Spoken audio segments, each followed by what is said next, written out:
Good day guys, nice to have you here. Today we'll talk about one of the most misused sub-roles in the game, and that's the roaming damager, or what some people call offensive roamer. Two of the most common examples of such roamers are Selena and Natalia. These roamers are meant to support the team mostly on the offensive end, and I will share some important tips, so make sure to stay tuned. Before we continue, I want to give my shoutouts to Sunflower. Thank you so much for always tuning in. You're awesome. Before the juicy bits, let me remind you that regardless of how your hero is built, it is always a roamer's job to provide vision to his or her teammates. That's why I went straight to their orange buff. If it's free, then that means I can go ahead and steal it from the enemy jungler. If I see their jungler on the orange buff, then that gives my teammates an idea where they should be headed next.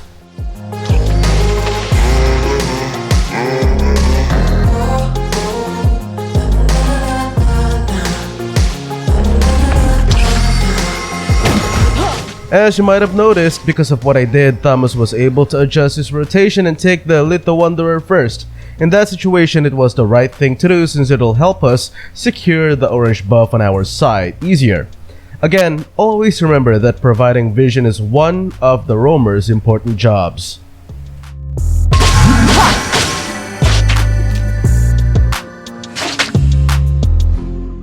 Another thing to remember is keeping your eyes on the spawn time of major objectives such as the turtle. Remember to help gank the lane closer to it in order to lessen the pressure on your jungler. Again, provide vision. Also, make sure to call your teammates' attention. As you can see, there's only less than 20 seconds before the turtle appears. It's impeccable that we gain an upper hand in positioning, which is why I extended a little in order to give my allies a better idea of who we are going against. That can also discourage some of the enemies, especially if you are playing an intimidating hero such as Hilda, which can help scatter the enemy's formation. Mother, I know you are watching over me. An ally has slain the turtle. First blood. Here's one of the most important things you must consider when playing as a roaming damager. As you can see, we have Chow, Thomas, and of course Hilda as the melee heroes, which all have decent defenses and survivability. Since half of my teammates have good survival rates, I will have the chance of investing on damage equipment and get defensive equipment only on the latter parts of the game or when needed. The same principle applies to other roaming damagers as well. Play them only with such role if the rest of your allies have above average survivability. Playing as a roaming damager in a squishy lineup doesn't work out well a lot of times, especially on the late game when more heroes have reached the peak of their attributes. Sure, you might have excellent damage output, but because of your very squishy lineup, there will be more room for mistakes, and usually such lapses will cost you the game. But with a well-balanced lineup with the right amount of damage output and defenses, the odds of your team losing because of some minor lapses will be dramatically less. Another factor to consider is your team's position in the game. Are you guys ahead or behind the enemy team? In this game, it was pretty evident that we were ahead, so instead of focusing on getting defensive equipment or even debuff equipment, I instead focused on equipment that will help me take down enemies faster. If it were other situations, I might have gotten equipment like Dominance Eyes or into Cross early. Hilda is the perfect example since she's a very effective roamer whether you give her damage equipment early or not. It all boils down on the situation. Make sure to check and understand as much information as you can. How many levels are you and your teammates versus the enemies? What are the equipment the enemies have? Who's their best performing hero? Who's the least performing hero from the enemy team? Even the equipment your allies invest in can be a factor as well. Use all of these details to help yourself in deciding what the most ideal equipment is. It can be hard at first, but once you are familiar with all of the equipment effects and hero abilities, it will be easier for you and will only take you just a few seconds in order to identify what needs to be done or purchased. Only way for me to escape Also, if you are going to pick a roaming damager, pick a hero with either excellent escape mechanics or mobility and decent survivability. Keep in mind, one of your jobs is to provide vision.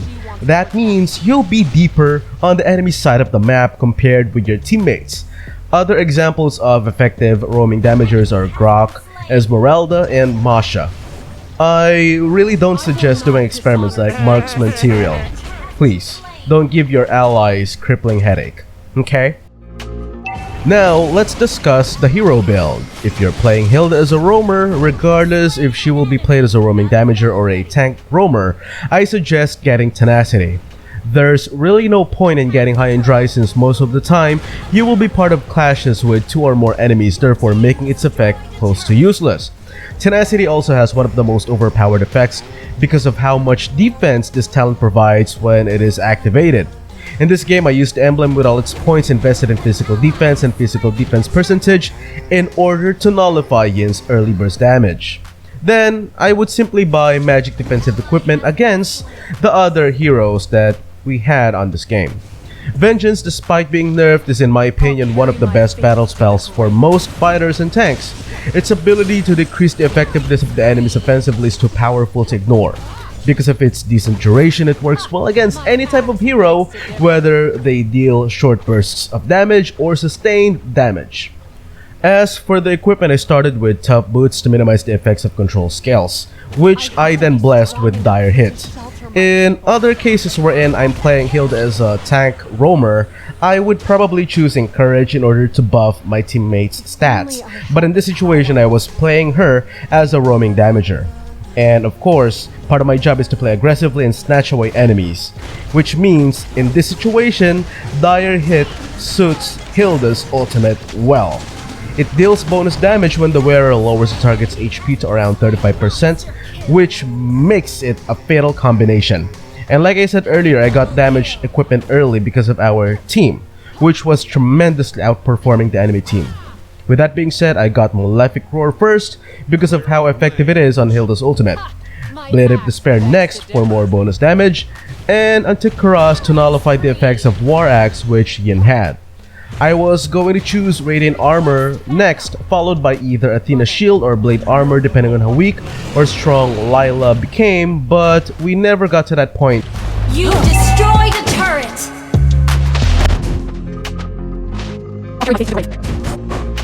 Life to the thing she wants. Ally has slain Lord!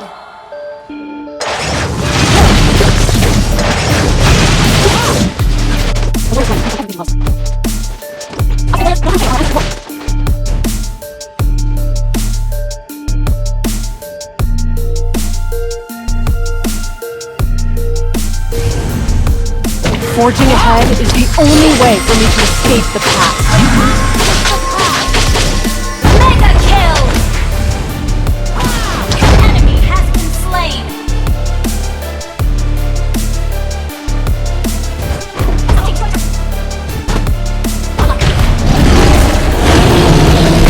Team destroyed a turret!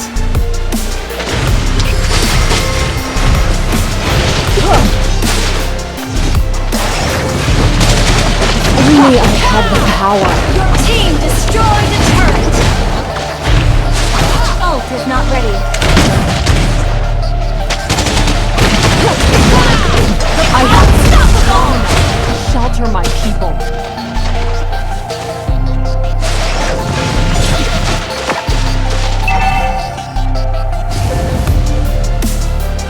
Monster kill!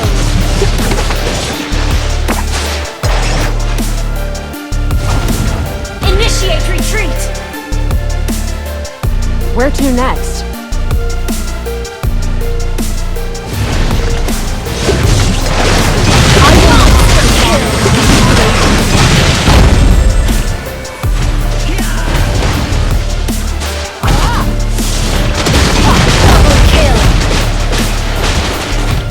That concludes our Mobile Legends game guide for today. Do you have any other recommendations that will help people interested in playing as a roaming damager? Leave your thoughts in the comment section below, and if you haven't yet, don't forget to hit like, share, and subscribe to the channel. Stay safe everyone. Peace.